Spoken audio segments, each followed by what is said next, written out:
All demonstrations are complete when what you set in motion through the law of mind appears in form.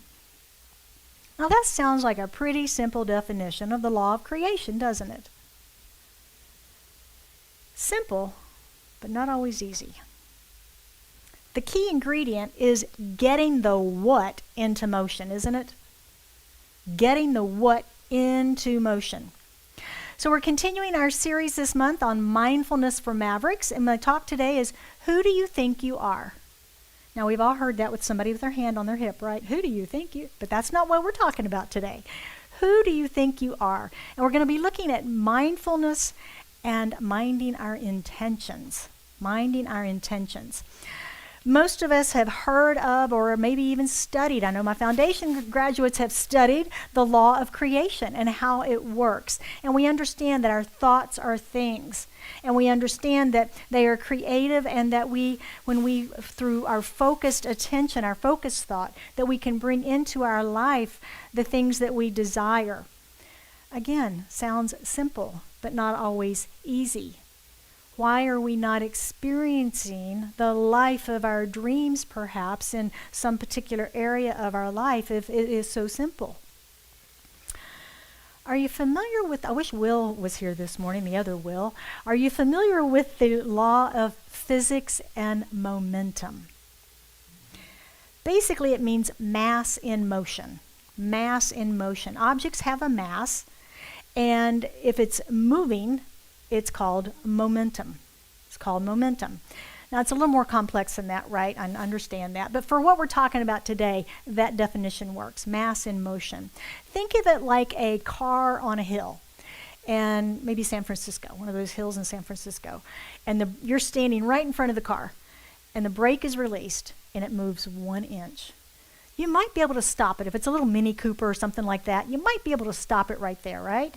But if you're 100 or 200 yards down that hill and that car starts going down that hill, you probably are going to get run over if you try to stop it, because it's built up momentum. It's going faster by going down the hill.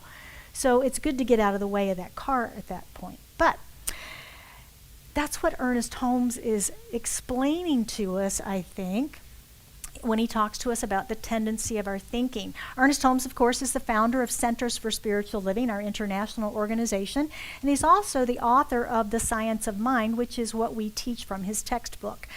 And he says about the tendency of our thinking, what we demonstrate today, tomorrow, and the next day is not as important as the tendency of which our thought is taking, the dominant attitude of mind.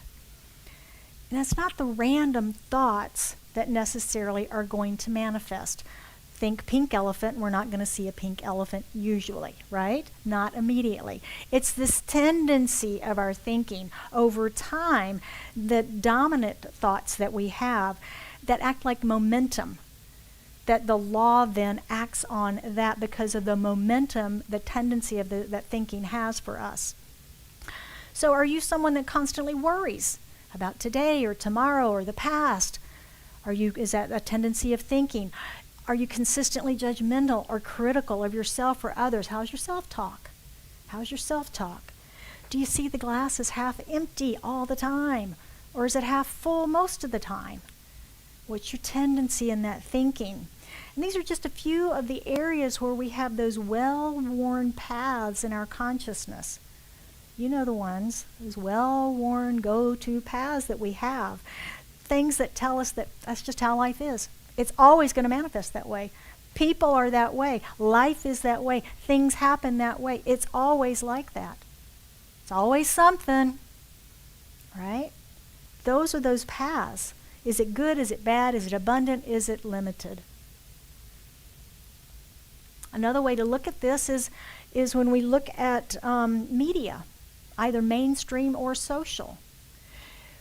If you have a social media account, you have friends on there, and you sort of get a feeling for the tendency of their thinking by the things that they post. If it's political, for one party or the other. If it's environmental, are they pointing out how bad and awful the environment is and what's happening to it? Or are they pointing out where the good things are happening in the recovery of certain species and these sorts of things, new advancements and new discoveries? Are they talking about health and ain't it awful or ain't it wonderful? Where are we going with that? Right? What are we posting? What's the tendency that we're seeing? We see it in mainstream media as well, don't we? We know what CNN broadcasts. We know what Fox perspective is. We know what the BBC is going to tell us. We know what the perspective of MSNBC, NPR. They all have a perspective, don't they? It's a tendency of their thinking that they're going to be broadcasting. That's what we're talking about here, is this idea, this tendency of thinking. And our tendency is up to us. That's the good news, isn't it? The tendency of our thinking is up to us. If we notice that it's not going in a direction that we want it to go, we can certainly change it. That's the beauty and the power of our minds. So who do you think you are? Who do you think you are? And this is a serious question. It's not a flippant question. It really is serious. Who do you think you are?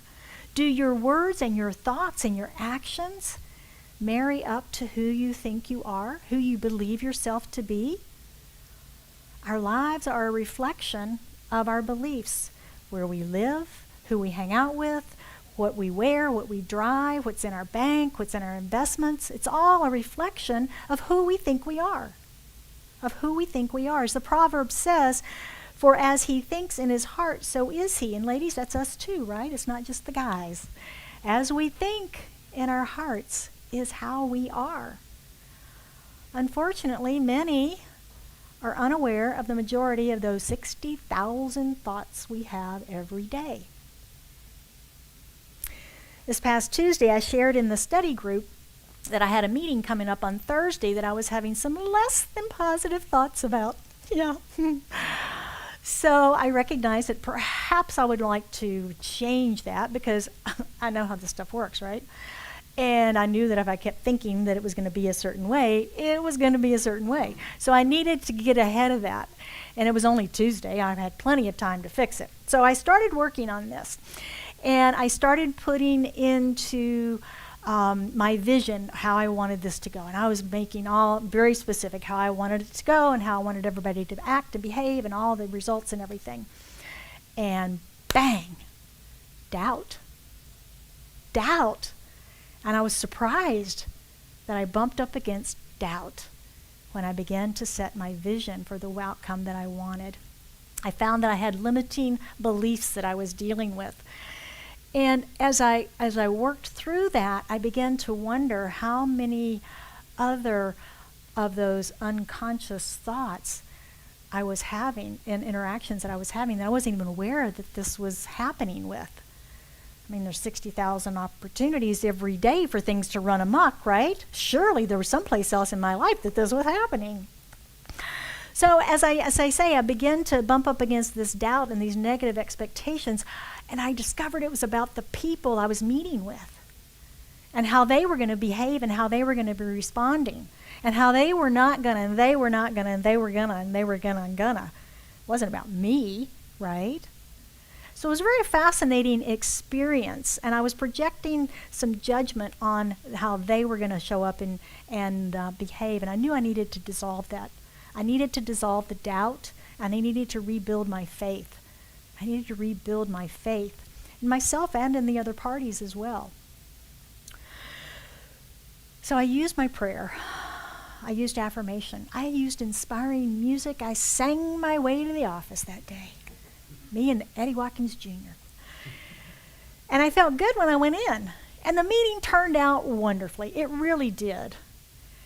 But my expectations that I had set were not met. It didn't turn out super spectacular, grand, like I had thought. So as I left the meeting, even though it went wonderfully, I felt disappointment.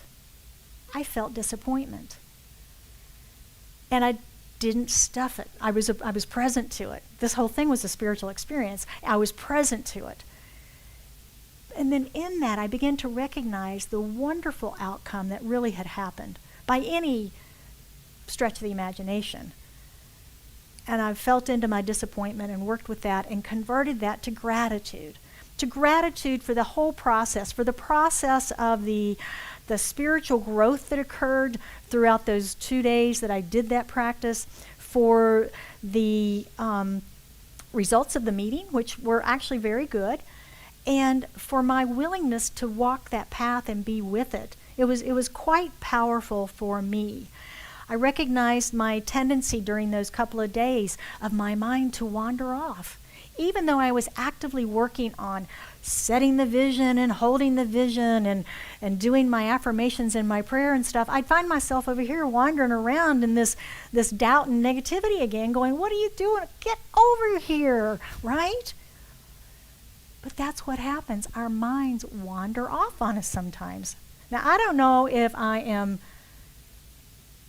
the only one that this happens to, but just in case anybody out, maybe somebody on Facebook or on YouTube, nobody in the room, of course, but maybe somebody out there just needs to hear that it's overcomable. It's okay, all right? It's overcomable.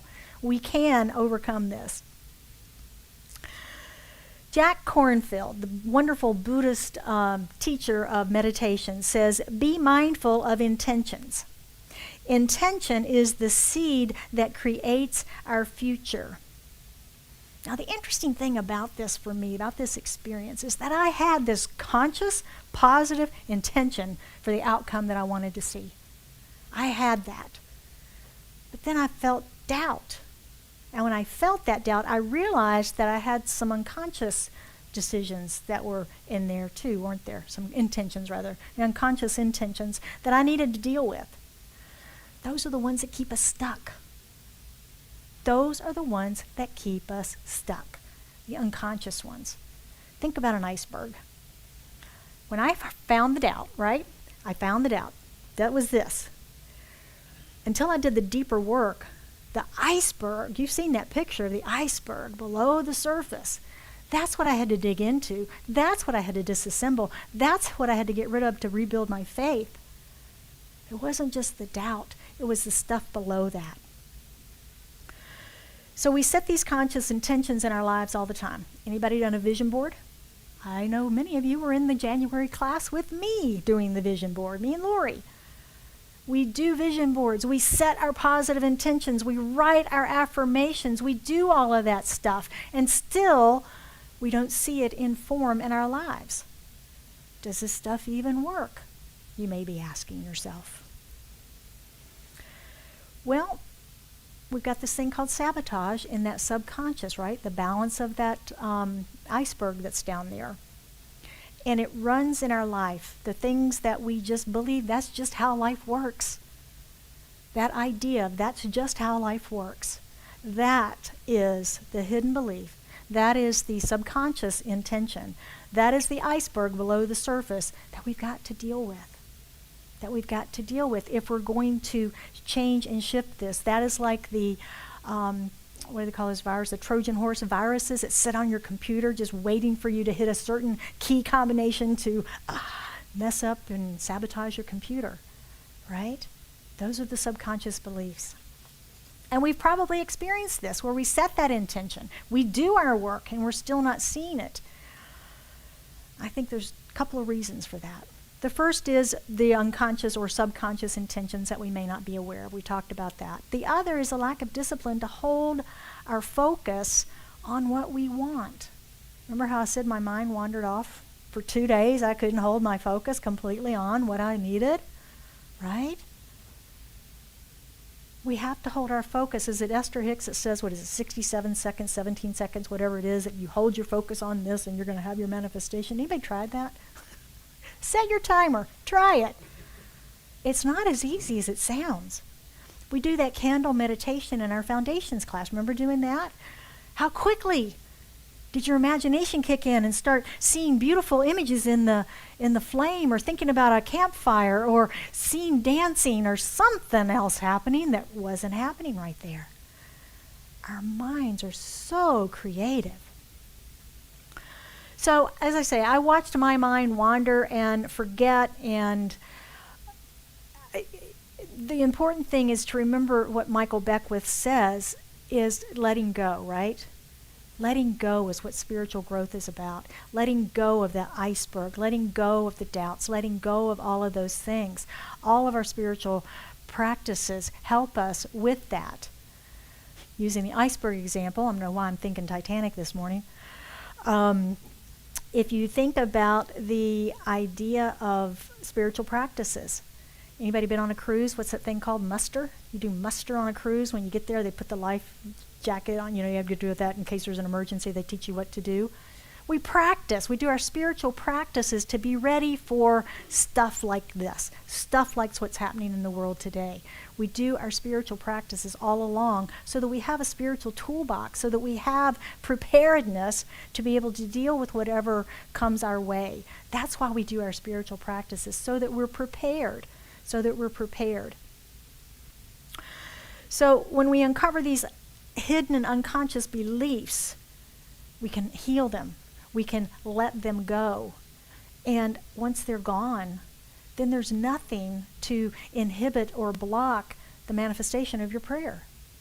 But until we do, we can't get by. It is like the Titanic trying to get by the iceberg. It looks like a little iceberg until it hits it, and it's that big iceberg below the surface.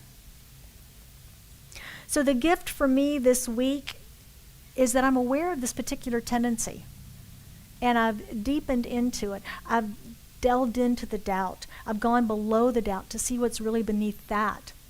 And I can begin to watch for this in other areas of my life, to where I might have these subconscious beliefs, the 59,999,000 other thoughts that I have that I'm not conscious of. I can be watching for that. Because until I can know where it is and know what it is, I can't heal it. I can't transform it. Awareness is the key. And with anything new that we're trying to shift, change, or transform in our lives, we know the first step is awareness, right? We have to be aware of it. And then we have to focus. We have to hold our focus on what it is that we want, and we have to practice. We have to practice the new behavior until it becomes as familiar as the old one, and the old one can fall away. So let's look at some practicing our principles this morning. The first one is plant your garden in your mind. Plant your garden. Now, planting the garden, the seeds, the soil, all of that are standard traditional metaphors that we use in the science of mind for teaching the creative process. But for purposes today, this is setting your intention. This is setting your intention. If all demonstrations are complete, when you set into motion through the law of mind appears in form, then setting an intention is step one. Setting an intention. What are you setting into motion? Now might be a good time to plant a peace garden or a healing garden. Or maybe you just want to scatter seeds of harmony everywhere. What are you planting today? Number 2 is watch for the weeds. Watch for the weeds. We have a bumper crop this year in Arizona, right? With all the rain that we've had. But look for them and become aware of resistance and doubt. Don't resist that it's there. Don't get mad that it's there. Embrace it. Be grateful for it. When we see weeds growing, what does that mean? We're in fertile soil. Whatever else we've planted there by intention is in fertile soil because we know these weeds are growing. Now, my weed was doubt. The weed of doubt popped up first. I'd sown these seeds of everything else, and the weed of doubt popped up for me to look at. And when I started to work with that weed of doubt, I had to look what was beneath it. Again, the iceberg. I had to look what was beneath the weed of doubt. What was causing that in me? I don't know what was causing it. Was there a need in me to be right in their wrongness? In other words, by judging them and then creating them to be wrong, I got to be the martyr, or I got to be the victim, or whatever was going on in my crazy subconscious, right? But that's the work. Is the doubt is just the green sprout of the weed. And we know if you've ever pulled weeds in your yard, you got to get the roots out, right? You got to get the roots out. And that's the deeper work that we do. That is the deeper work that we do. When we find the weeds, we've uncovered the mystery. Okay, I see. Now I can go deeper with it. Meditation, affirmation, prayer work with a prayer practitioner. I'm your practitioner this month. And visualization, imagination. Use all of your tools. That's why we have them. They're tools of transformation. Number 3, harvest in gratitude. No matter what it looks like, how spectacularly grand it is or ungrand it might be. Harvest in gratitude. Look for and appreciate the gifts. Whether it's the manifestation itself, yay, it came through exactly as I saw it, or maybe it's something else. As we heard from Ernest this morning, it's always the perfect unfoldment, isn't it? If Spirit had another way to do it, Spirit would have done it a better way. But the way that it occurred is the best way at this time for it to occur. That's sage advice for us to remember. And while my meeting didn't turn out exactly like I envisioned, it was excellent by most standards. And the true gift is the spiritual experience that I gained. It is the spiritual process that I had. And the dance with intention and doubt and conscious and subconscious and using my spiritual tools and finding gratitude and celebration in the what is. That was my gift. That was my gift. So who do you think you are? Who do you think you are? In that experience, I wasn't who I thought I was. I wasn't who I thought I was.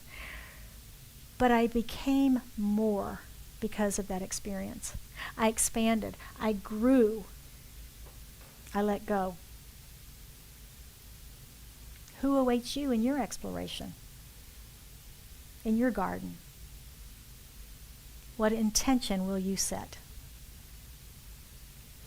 So I want to close with a quote today from Wayne Dyer. And he says, "You get what you intend to create by being in harmony with the power of intention, which is responsible for all of creation.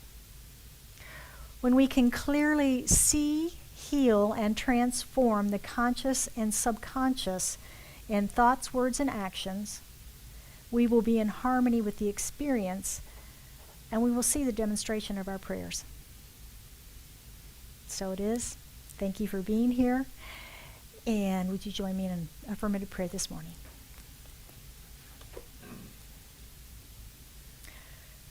Recognizing the infinite power and presence, the one life that is God. We recognize the goodness, the wholeness, the perfection of life itself unfolding. We recognize the order and the harmony and the love and the joy and the peace, the infinite wisdom and intelligence that God is, the source of all, life itself. And as all of that is here now present in this room, I recognize it in, through, and as myself, and in, through, and as each one of us gathered here, those who are watching at home, and all on our planet, as we enfold and bring all into consciousness, all into awareness, right here, right now, this morning, with us. Enfolding life itself, enfolding all in this oneness, in this wholeness that we are. We are unity. And so knowing this, I speak my word for and about each one of us, knowing that as we gather and hold our intention, our focus, our awareness,